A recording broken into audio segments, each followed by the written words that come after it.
Hello everyone, आप सभी का हमारे यूट्यूब चैनल शुभम कर का वर्चुअल क्लासरूम में स्वागत है। हम लोगों ने स्टार्ट कर रखा है कोऑर्डिनेशन कंपाउंड्स के बारे में, जिसमें हमने बहुत सारे टॉपिक्स को कवर किया है। आज हम बात करने वाले हैं जो फैक्टर अफेक्टिंग है क्रिस्टल फील्ड स्प्लिटिंग पर, यानी जब भी हम लिगेंड की प्रेजेंस में क्रिस्टल फील्ड स्प्लिटिंग करवाते हैं तो कौन से फैक्टर अफेक्टिंग है जो उसे अफेक्ट करते हैं। तो स्टार्ट करते हैं।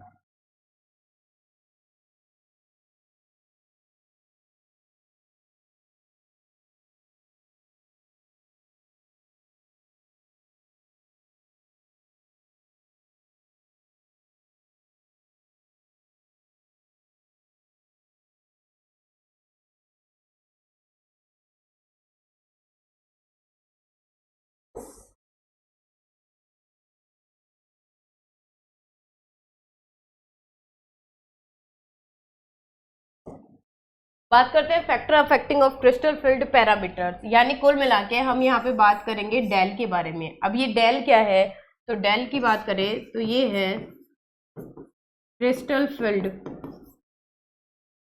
स्प्लिटिंग। यहाँ पे हम चर्चा करने वाले हैं ऑक्टाहाइड्रल के लिए, टेट्राहाइड्रल के लिए, साथ ही साथ ट्राई यानी टेट्रागोनल, और लास्ट यहाँ पे हम बात करेंगे स्क्वायर प्लेनर। इन चारों में किसकी बात करेंगे, हम क्रिस्टल फील्ड स्प्लिटिंग की बात करेंगे, और साथ ही साथ इनकी क्या करेंगे, स्टेबिलिटी को भी कंपेयर करेंगे। स्टेबिलिटी कंपैरिजन भी क्या करेंगे, यहीं पे सीखेंगे। तो बात करते हैं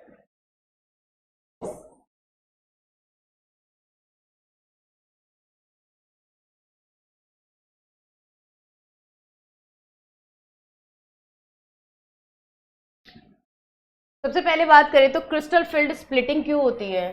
जब भी हम क्या करते हैं, किसी भी डोनर एटम यानी लिगेंड को हम क्या कहेंगे, डोनर एटम कहेंगे, और जो मेटल होती है वो होती है एक्सेप्टर यानी इलेक्ट्रॉन लेने वाली होती है।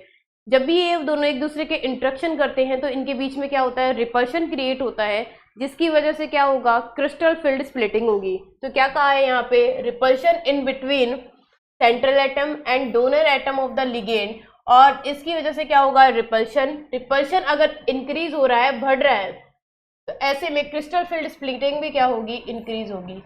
यानी रिपल्शन जितना ज्यादा होगा,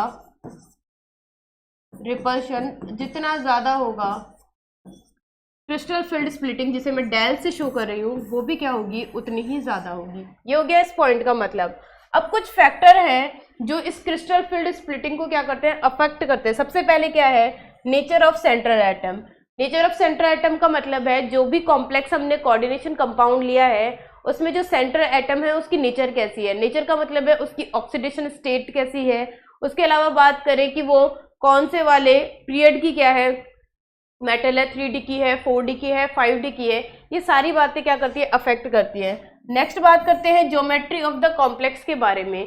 ज्योमेट्री ऑफ द कॉम्प्लेक्स का मतलब है जो भी कोऑर्डिनेशन कॉम्प्लेक्स हमने लिया है उसकी शेप यानी उसकी ज्योमेट्री क्या है, वो टेट्रागोनल है, ऑक्टाहाइड्रल है, टेट्राहाइड्रल है, या फिर स्क्वायर प्लेनर है, वो भी क्या करता है, इस क्रिस्टल फील्ड स्प्लिटिंग को अफेक्ट करेगा। लास्ट फाइनल है स्पेक्ट्रोकेमिकल सीरीज, जिसे हम कहेंगे नेचर ऑफ लिगेंड। क्या किया गया है, जो लिगेंड है उनकी नेचर यानी वो स्ट्रांग है या वीक है, उसके अकॉर्डिंग क्या किया गया है, इनको अरेंज किया गया है किसमें, एक सीरीज में जिसका नाम क्या है, स्पेक्ट्रोकेमिकल सीरीज है। ये तीनों फैक्टर्स जो होते हैं वो क्या करते हैं, क्रिस्टल फील्ड स्प्लिटिंग को अफेक्ट करते हैं। तो एक एक फैक्टर को डिटेल के साथ पढ़ते हैं।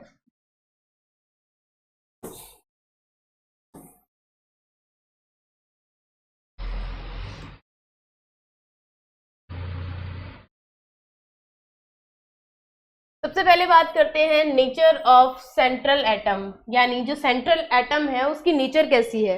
फर्स्ट बात करते हैं कि अगर मैं बात करूं यहाँ पे डायग्राम से, ये है लिगेंड और इस पे है, ये है मेटल का न्यूक्लियस।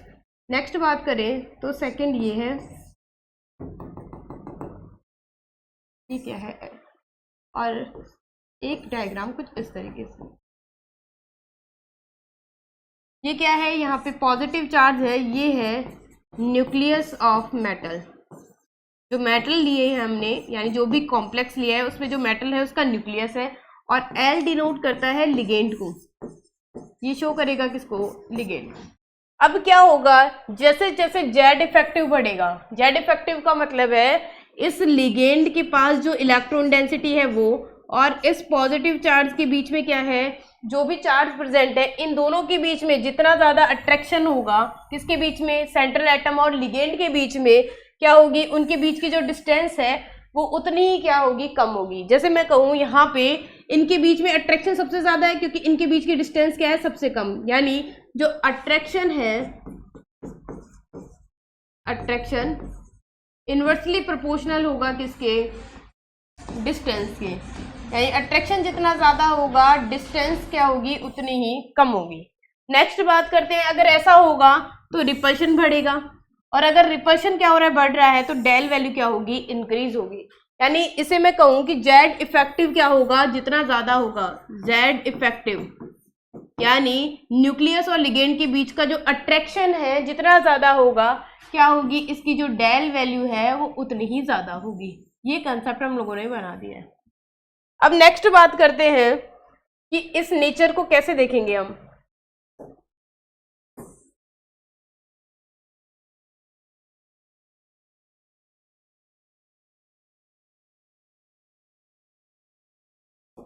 बात करते हैं, अभी हमने कहा कि जो क्रिस्टल फील्ड स्प्लिटिंग होती है वो डायरेक्टली प्रोपोर्शनल होती है किसके, जेड इफेक्टिव के, यानी ये डेल की वैल्यू जितनी ज़्यादा होगी, यानी जेड इफेक्टिव जितना ज़्यादा होगा डेल भी क्या होगा, उतना ही ज़्यादा होगा। पहली बात करते हैं, पहला फैक्टर क्या है, पहला है oxidation state of central atom, यानी ऑक्सीडेशन स्टेट किसकी बात करेंगे, सेंट्रल एटम की। जैसे मैंने एक मेटल ली है जिसपे कौन सी ऑक्सीडेशन स्टेट है, +1, अगर बात करें अगली कौन है, +2, और इधर क्या है, +3 और +4। यानी अगर हम लेफ्ट टू राइट की बात करते हैं तो oxidation state of central atom क्या हो रही है, इंक्रीज हो रही है, बढ़ रही है। अगर ये क्या होगी, इंक्रीज होगी, तो जेड इफेक्टिव बढ़ेगा। कैसे, जैसे मैं बात करूं यहाँ पे क्या है, मेटल है +1 में, और लिगेंड की मैंने क्या की है, फिक्स कर दिया है, कोई भी लिगेंड है। अब क्या होगा, जैसे ये +2 होगी, इसकी डिस्टेंस क्या हो जाएगी, और भी कम, क्योंकि नंबर ऑफ इलेक्ट्रॉन्स कम होंगे तो साइज ऑफ मेटल भी क्या होगा, कम होगा। नेक्स्ट बात करते हैं, ये है +3, और लास्ट वाले में क्या होगा, जो L है उसमें क्या हो जाएगा, ये प्लस। इसका मतलब है लेफ्ट टू राइट जा रहे हैं तो क्या हो रहा है, ऑक्सीडेशन स्टेट जो हो रही है वो इंक्रीज हो रही है। अगर ये बढ़ेगी तो इनके बीच का जो अट्रैक्शन है वो क्या होगा, इंक्रीज हो जाएगा, बढ़ जाएगा। और अगर ये अट्रैक्शन बढ़ रहा है तो इनके बीच की क्या हो जाएगी, डिस्टेंस डिक्रीज हो जाएगी। अगर डिस्टेंस कम होगी तो क्या होगा, यहाँ पे रिपल्शन इंक्रीज होगा, और रिपल्शन बढ़ेगा तो डेल वैल्यू क्या होगी, इंक्रीज होगी। ये सारे पॉइंट्स क्या हैं, यहीं पे मेंशन है। अट्रैक्शन इंक्रीज होगा, डिस्टेंस क्या होगी, डिक्रीज, रिपल्शन इंक्रीज होगा, और लास्ट में ये डेल वैल्यू यानी क्रिस्टल फील्ड स्प्लिटिंग क्या हो जाएगी, कम हो जाएगी। ये हो गई इसके बारे में बातें। नेक्स्ट बात करते हैं, एक एग्जाम्पल लेते हैं।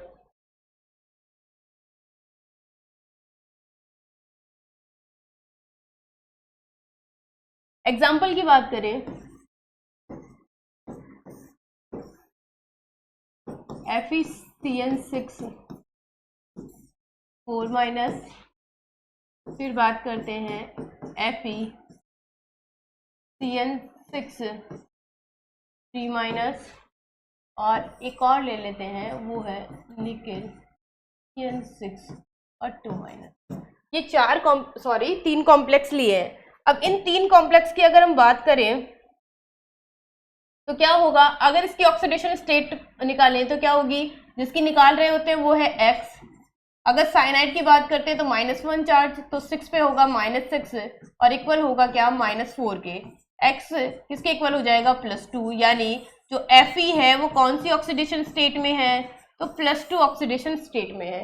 नेक्स्ट बात करते हैं, इसमें क्या होगा, तो इसकी अगर बात करें तो यहाँ पे जिसकी निकालनी होती है वो है X -6, और इक्वल होगा किसके, -3 के, यानी X की वैल्यू क्या आ जाएगी, +3, यानी Fe की यहाँ पे ऑक्सीडेशन स्टेट क्या होगी, +3। नेक्स्ट बात करते हैं, अगर निकल की बात करें जिसकी निकालनी होती है वो है क्या है, x है, और -6 इक्वल होगा -2 के, x किसके इक्वल हो जाएगा +4 के, यानी निकल की जो ऑक्सीडेशन स्टेट है वो क्या होगी +4 होगी। ये बात हो गई किसके बारे में, ऑक्सीडेशन स्टेट के बारे में। तो हमने लास्ट में क्या सीखा है कि जैसे जैसे ऑक्सीडेशन स्टेट क्या होती है इंक्रीज होती है, वैसे वैसे क्या होगा, अगर मैं लेफ्ट टू राइट बात करूं तो ऑक्सीडेशन स्टेट क्या हो रही है, इंक्रीज हो रही है। तो इससे क्या होगा, इससे अट्रैक्शन बढ़ेगा, जिससे क्या होगी, डिस्टेंस कम होगी, डिस्टेंस डिक्रीज होगी, कम होगी। ऐसे में रिपल्शन होगा इंक्रीज, और डेल वैल्यू क्या हो जाएगी, इंक्रीज। इसका मतलब है जो थर्ड नंबर है, अगर नंबरिंग करें ये है फर्स्ट, सेकंड और थर्ड, तो क्या होगी, अगर बात करें कि यहाँ पे जो डेल का इंक्रीजिंग ऑर्डर क्या होगा इन सारे कॉम्प्लेक्सेस के लिए, तो क्या होगी, थर्ड वाले की सबसे ज़्यादा होगी, सेकंड और फिर होगा फर्स्ट। ये हम किससे बता सकते हैं, ऑक्सीडेशन स्टेट से। ऑक्सीडेशन स्टेट जितनी ज़्यादा होगी डेल की वैल्यू क्या होगी, उतनी ही ज़्यादा होगी। ये हो गया फर्स्ट कंसेप्ट। नेक्स्ट बात करते हैं, अगर बात करें नेचर ऑफ मेटल के बारे में, तो सेकंड क्या है, फर्स्ट तो क्या था, फर्स्ट था ऑक्सीडेशन स्टेट ऑफ मेटल, और अगला क्या है, अगला है डाउन द ग्रुप। अगर हम बात करें तो दो टाइप की यहाँ पे एक्सप्लेनेशन है, यानी दो टाइप के कॉम्प्लेक्स है। एक कौन से हैं, फॉर ट्रांजिशन मेटल कॉम्प्लेक्स।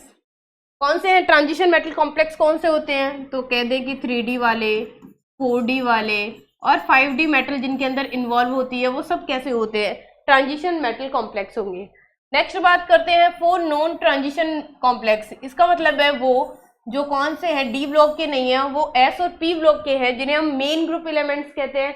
तो वो सारे किस में आ जाएंगे, एस और पी में, यानी नॉन ट्रांजिशन मेटल कॉम्प्लेक्स। अब बात करते हैं किसके लिए, ट्रांजिशन मेटल कॉम्प्लेक्स के लिए।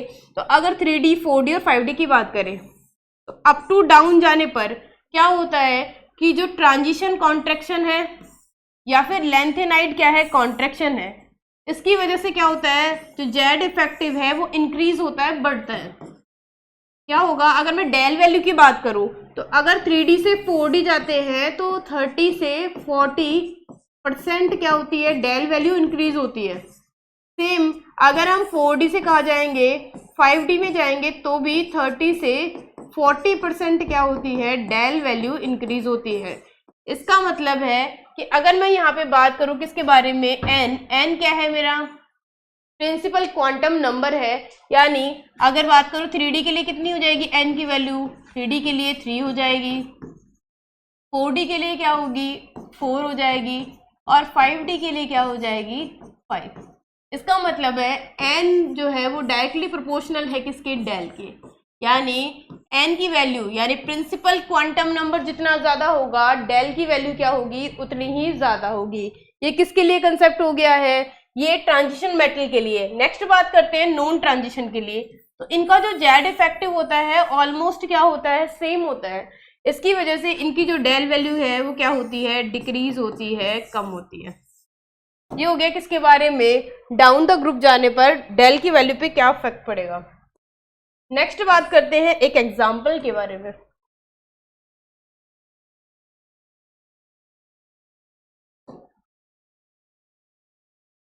एग्जाम्पल,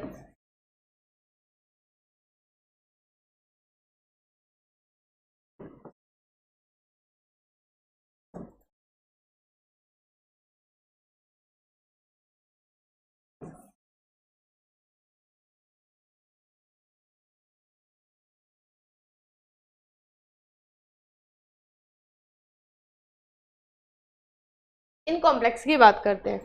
अगर बात करें यहाँ पे नंबरिंग दे देते हैं, ये है फर्स्ट नंबर, ये है सेकंड और ये है थर्ड, और इसमें हमें बताना है डेल का डिक्रीजिंग ऑर्डर। तो सबसे पहले तो बात करते हैं हम यहाँ पे एन के बारे में। एन की अगर बात करें तो यहाँ पे क्या होगा, ये कौन सी मेटल है, ये 3D की मेटल है। इसकी बात करें तो ये क्या है, 4D की मेटल है। और प्लेटिनम की बात करें तो ये क्या है, 5D की मेटल है। इसका मतलब है अगर इनके ऑर्डर की बात करें तो क्या होगा, लेफ्ट टू राइट जाने पर क्या हो रही है, एन की वैल्यू इंक्रीज हो रही है, यानी प्रिंसिपल क्वांटम नंबर क्या हो रहा है, इंक्रीज हो रहा है। अगर प्रिंसिपल क्वांटम नंबर क्या होगा, इंक्रीज होगा, तो ऐसे में क्या होगा, डेल की वैल्यू क्या हो जाएगी, इंक्रीज हो जाएगी, बढ़ जाएगी। इसका मतलब है थर्ड वाले के लिए क्या होगी, सबसे ज़्यादा, फिर सेकंड वाले के लिए, और फर्स्ट वाले के लिए क्या होगी, सबसे कम 10 वैल्यू। नेक्स्ट बात करते हैं सेकंड पॉइंट के बारे में। फर्स्ट पॉइंट था नेचर ऑफ सेंट्रल एटम, यानी जो सेंट्रल एटम है उसकी नेचर कैसी है, वो दो बातों पे डिपेंड कर रहा था। सबसे पहले तो ऑक्सीडेशन स्टेट ऑफ मेटल, और सेकंड था डाउन द ग्रुप। अब बात करते हैं geometry of the complex. Geometry का मतलब है जो भी कॉम्प्लेक्स हमने लिया है वो कैसा है। फर्स्ट है किसके लिए, जो स्क्वायर प्लेनर होते हैं उनकी क्रिस्टल फील्ड स्प्लिटिंग क्या होती है, सबसे ज्यादा होती है। अगर बात करें कॉम्प्लेक्स के बारे में तो क्या होगा, ये वो कॉम्प्लेक्स है जो कैसा है, स्क्वायर प्लेनर। अगर टेट्रागोनल की बात करें, टेट्रागोनल का मतलब है जो ऑक्टाहाइड्रल नहीं है, कैसा है, टेट्रागोनल। वो किससे पता चलेगा, वो पता चलेगा आगे जो टॉपिक हम पढ़ेंगे जॉन टेलर डिस्टोर्शन, वहां पे इसकी चर्चा करेंगे, इसकी टेट्रागोनल की। नेक्स्ट है डेल वैल्यू किसकी आएगी, ऑक्टाहाइड्रल के लिए, और ऑक्टाहाइड्रल के लिए, और लास्ट में किसके लिए होगी, टेट्राहाइड्रल के लिए। इसका मतलब है जो क्रिस्टल फील्ड स्प्लिटिंग होती है वो सबसे ज्यादा किसके लिए होगी, स्क्वायर प्लेनर, फिर टेट्रागोनल, फिर होगी ऑक्टाहाइड्रल के लिए, और लास्ट में किसके लिए होगी, टेट्राहाइड्रल के लिए होगी। एक क्वेश्चन करते हैं यहीं पे,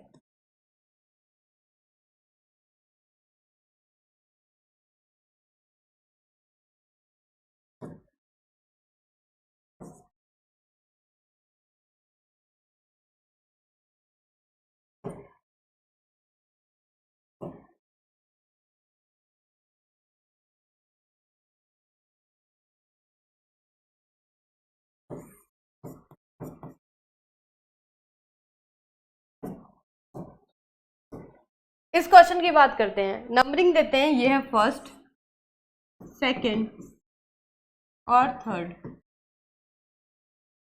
अगर बात करें इस कॉम्प्लेक्स के लिए तो ये कॉम्प्लेक्स क्या है, 4 कोऑर्डिनेशन नंबर, और कैसा है जो लिगेंड है वो कैसा है, वीक है, और मेटल है एवरेज, तो ये है टेट्राहाइड्रल। नेक्स्ट बात करते हैं, ये कौन सी मेटल है, ये है 4D की मेटल। तो इसका मतलब है कि इसके लिए हमेशा क्या होगा, यहाँ पे स्ट्रॉन्ग फील्ड होगा, यानी स्क्वायर प्लेनर ज्योमेट्री होगी। और इसकी बात करें तो ये क्या है, एवरेज मेटल, वीक लिगेंड, इसका मतलब है ये है 6 कोऑर्डिनेशन नंबर पे ऑक्टाहाइड्रल। ये सब कैसे पता चला, तो इससे पहले हम एक टॉपिक कवर कर चुके हैं जिसका नाम है वीबीटी। अगर आप लोगों ने अभी तक वीबीटी नहीं देखी है तो पहले जाके वीबीटी के पूरे पोर्शन को देखिए कैसे ज्योमेट्री निकालते हैं। तो अगर बात करें यहाँ पे तो सबसे ज्यादा किसके लिए होगी, जो डेल वैल्यू होती है वो स्क्वायर प्लेनर के लिए, यानी सेकेंड नंबर क्या आएगा, सबसे आगे। फिर बात करते हैं किसके लिए होगी, ऑक्टाहाइड्रल के लिए, यानी थर्ड नंबर, और सबसे लास्ट में क्या आएगा, फर्स्ट नंबर। ये किसके लिए है, ये ज्योमेट्री के अकॉर्डिंग डेल का डिक्रीजिंग ऑर्डर है।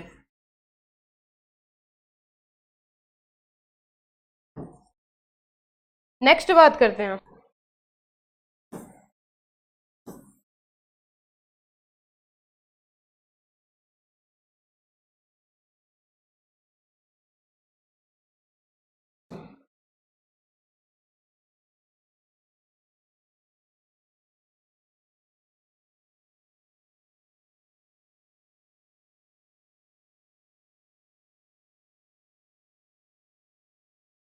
नेक्स्ट बात करते हैं। फर्स्ट हमने पढ़ा किसके बारे में, नेचर ऑफ सेंट्रल एटम के बारे में। सेकंड हमने पढ़ा कि बात करते हैं सेकंड जो टॉपिक था वो था किसके बारे में, ज्योमेट्री ऑफ द कॉम्प्लेक्स। और थर्ड बात करते हैं, थर्ड है स्पेक्ट्रोकेमिकल सीरीज। स्पेक्ट्रोकेमिकल सीरीज होती क्या है, उसकी डेफिनेशन देखते हैं। सबसे पहले तो क्या होती है कि जो लिगेंड है उनको उनकी इंक्रीजिंग ऑर्डर में क्या किया गया है, क्रिस्टल फील्ड में, यानी जो क्रिस्टल फील्ड का क्या होगा, इनका इंक्रीजिंग ऑर्डर होगा, उसके अकॉर्डिंग उनको अरेंज किया गया है, और उसी को हम क्या कहेंगे, स्पेक्ट्रोकेमिकल सीरीज कहेंगे। अब सबसे पहले बात करते हैं क्या है, यहाँ पे आयोडाइड है, आई नेगेटिव, फिर कौन है Br नेगेटिव, फिर क्या है यहाँ पे थाइसाइनाइड, फिर है Cl माइनस, फिर क्या है सल्फाइड, फिर क्या है यहाँ पे अजाइड है F माइनस, ONO यानी NO2 negative, hydroxyl group, sulphate, फिर बात करते हैं NO3 negative, C2O4 ऑक्सीलेटो, O2 minus oxide, water, फिर NCS नेगेटिव, EDTA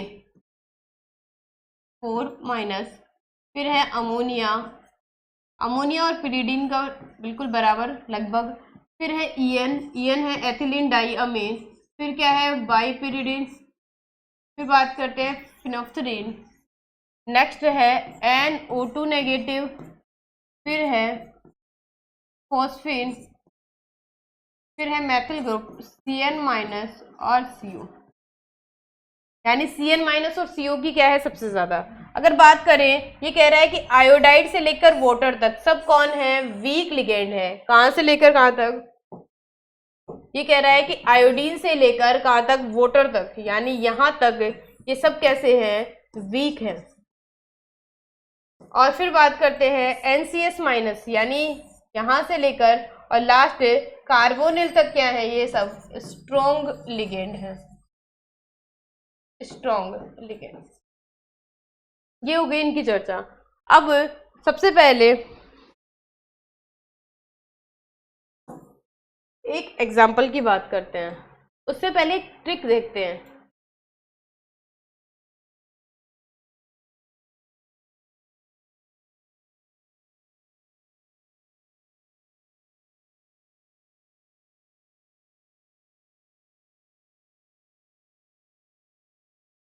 ट्रिक की बात करते हैं। सबसे पहले हमें क्या देखनी, ज्योमेट्री, कि स्क्वायर प्लेनर है, ऑक्टाहाइड्रल है, डेल ऑक्टाहाइड्रल, या फिर क्या है टेट्राहाइड्रल। इसको सबसे पहले लेंगे। फिर अगर ये सेम हो गए, यानी ज्योमेट्री सेम हो गई, तो ऐसे में क्या करेंगे, हम नेक्स्ट पोर्शन पे जाएंगे और वो है n, 3D 4D और 5D, यानी इधर से इधर जाने पर n इंक्रीज हो रहा है तो डेल भी क्या होगा, इंक्रीज होगा। फिर ये भी सेम हो जाए, ये भी सेम हो जाए, तब हम अगले पॉइंट पे जाएंगे और वो वेरी करेगा ऑक्सीडेशन स्टेट से या फिर नेचर ऑफ लिगेंड से, नेचर ऑफ लिगेंड। ये हो गई इनकी सारी, जितने भी हमने फैक्टर अफेक्टिंग पढ़े हैं उसमें क्या है, सबसे पहले तो हम ज्योमेट्रिक को फर्स्ट नंबर पे रखेंगे, ये सेम हो जाएगी तो सेकंड नंबर पे n, और थर्ड नंबर पे हमें ऑक्सीडेशन स्टेट और नेचर ऑफ लिगेंड को रखना है। पहले हम क्या करेंगे, यहाँ पे दोनों ही क्या करेंगे, चेक करके देख लेंगे। एक क्वेश्चन करते हैं यहाँ पे, एक एग्जाम्पल।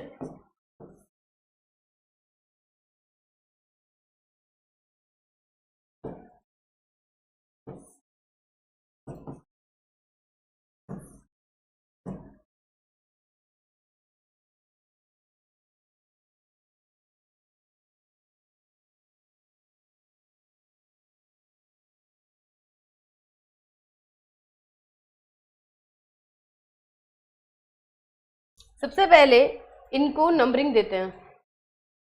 ये है फर्स्ट, सेकंड नंबर, ये है थर्ड नंबर और लास्ट वाला है फोर्थ नंबर। ठीक है, सबसे पहले क्या कहा है कि ज्योमेट्री को देखेंगे। अगर बात करें फर्स्ट वाला कॉम्प्लेक्स एवरेज मेटल है, वीक लिगेंड है, 4 कोऑर्डिनेशन नंबर, इसका मतलब है इसकी जो ज्योमेट्री होगी वो होगी टेट्राहाइड्रल,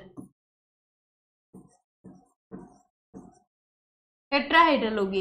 नेक्स्ट बात करते हैं एवरेज मेटल, वीक क्या है, लिगेंड है, और अगर बात करें क्या 6 कोऑर्डिनेशन नंबर, यानी ये है ऑक्टाहाइड्रल, सेकेंड नंबर। थर्ड की बात करते हैं, थर्ड नंबर जो है वो क्या है, एवरेज मेटल, स्ट्रॉन्ग लिगेंड और 6 कोऑर्डिनेशन नंबर, तो ये क्या है, ऑक्टाहाइड्रल है। और लास्ट फाइनल किसकी बात करते हैं, निकेल CO4 की बात करते हैं, तो ये कैसा है, अगर बात करें तो इसका sp3 हाइब्रिडाइजेशन है, इसका मतलब है ये है टेट्राहाइड्रल। यानी 2 एग्जाम्पल तो टेट्राहाइड्रल के हो गए और 2 ही क्या हो गए, ऑक्टाहाइड्रल के हो गए। अब करेंगे नेक्स्ट वाला चेक, 3D 4D और 5D की। अगर बात करें ये सारी मेटल्स क्या है, 3D की मेटल है, आयरन और निकल क्या है, 3D की मेटल्स है, तो ये पॉइंट भी हो चुका। नेक्स्ट बात करते हैं ऑक्सीडेशन स्टेट की। हमें ये पता है कि यहाँ पे ऑक्टाहाइड्रल का ज्यादा होगा। ऑक्टाहाइड्रल कौन है, एक तो है ये 3rd नंबर और कौन है 2nd नंबर। अगर बात करें यहाँ ऑक्सीडेशन स्टेट की बात करेंगे तो दोनों की ऑक्सीडेशन स्टेट सेम ही है, दोनों की ऑक्सीडेशन स्टेट क्या है, सेम ही है। क्या आएगी ऑक्सीडेशन स्टेट, अगर इस सेकंड वाले की बात करें तो इसकी भी +2 होगी और इस वाले की भी क्या होगी, +2 ऑक्सीडेशन स्टेट होगी। अब लिगेंड की नेचर देखेंगे, लिगेंड क्या है, यहाँ साइनाइड है और यहाँ पे Cl है। हमें पता है साइनाइड एक स्ट्रॉन्ग लिगेंड होगा और Cl यानी क्लोराइड जो होता है वो एक वीक लिगेंड होता है। जितना ज्यादा स्ट्रॉन्ग लिगेंड होगा क्या होगी, क्रिस्टल फील्ड स्प्लिटिंग यानी डेल की वैल्यू उतनी ही ज्यादा होगी। तो इसका मतलब है सबसे पहले ऑक्टाहाइड्रल में कौन सा लेंगे हम, 3rd नंबर, 3rd वाले की क्या होगी सबसे ज्यादा, फिर किसकी होगी 2nd नंबर की। अब 1st और 4th की बात करते हैं, ये भी टेट्राहाइड्रल और ये भी टेट्राहाइड्रल। अगर ऑक्सीडेशन स्टेट की बात करें तो इसकी +2 है और इसकी 0 है, लेकिन अगर बात करें CO यहाँ पे क्या है, एक स्ट्रॉन्ग लिगेंड है, जबकि Cl क्या है, एक वीक लिगेंड है। इसका मतलब है जो 4th वाला है, जो 4th वाला है उसकी स्टेबिलिटी ज्यादा होगी और सबसे कम किसकी होगी, 1st वाले की। ये क्या हो गया, इसका डिक्रीजिंग ऑर्डर हो चुका है किसके, ओवरऑल में। आज हमने किसके बारे में पढ़ा है, factor affecting of crystal field splitting यानी डेल वैल्यू के बारे में चर्चा की है। सबसे पहले हमने ये देखा कि जैसे जैसे रिपल्शन बढ़ेगा किसके बीच में, लिगेंड और मेटल के बीच में, उनकी डेल वैल्यू क्या होगी, उतनी ही ज्यादा होगी, ये चर्चा की। फिर हमने बात की कि 3 फैक्टर्स पे ये डिपेंड करती है। सबसे पहले है नेचर ऑफ लिगेंड पे, नेचर ऑफ मेटल पे, सेकंड क्या है ज्योमेट्री ऑफ कॉम्प्लेक्स और थर्ड क्या है लिगेंड की नेचर यानी स्पेक्ट्रोकेमिकल सीरीज। अगर बात करें फर्स्ट पॉइंट यानी नेचर ऑफ मेटल के बारे में तो यहाँ ऑक्सीडेशन स्टेट जितनी ज्यादा होगी डेल वैल्यू उतनी ही ज्यादा होगी। सेकंड बात करते हैं डाउन द ग्रुप जाने पर डेल वैल्यू ट्रांजिशन मेटल के लिए तो इंक्रीज होती है, जबकि नॉन ट्रांजिशन मेटल के लिए क्या होगी, डिक्रीज होगी। नेक्स्ट पॉइंट बात करते हैं ज्योमेट्री ऑफ कॉम्प्लेक्स यानी स्क्वायर प्लेनर की क्या होगी, सबसे ज्यादा होगी। सेकंड बात करें ऑक्टाहेड्रल और टेट्राहेड्रल की सबसे कम होगी। थर्ड अगर बात करते हैं स्पेक्ट्रोकेमिकल सीरीज के बारे में तो ये इंक्रीजिंग ऑर्डर होगा किसका, लिगेंड का। जितनी ज्यादा क्या होगी उसकी स्ट्रेंथ होगी क्रिस्टल फील्ड की, उसका क्या होगा उतना ही ज्यादा क्रिस्टल फील्ड स्प्लिटिंग होगी। नेक्स्ट बात करते हैं अगर हमें ट्रिक वाइज चलना होगा तो सबसे पहले हम किसको देखेंगे, ज्योमेट्री को, फिर एन वैल्यू को और लास्ट में ऑक्सीडेशन स्टेट और नेचर ऑफ लिगेंड को देखेंगे। आई होप आपको ये वीडियो पसंद आया होगा, तो आप इस वीडियो को अपने दोस्तों में ज़्यादा से ज़्यादा शेयर कीजिए, इस वीडियो को लाइक कीजिए और साथ ही साथ हमारे इस चैनल को सब्सक्राइब कीजिए। धन्यवाद।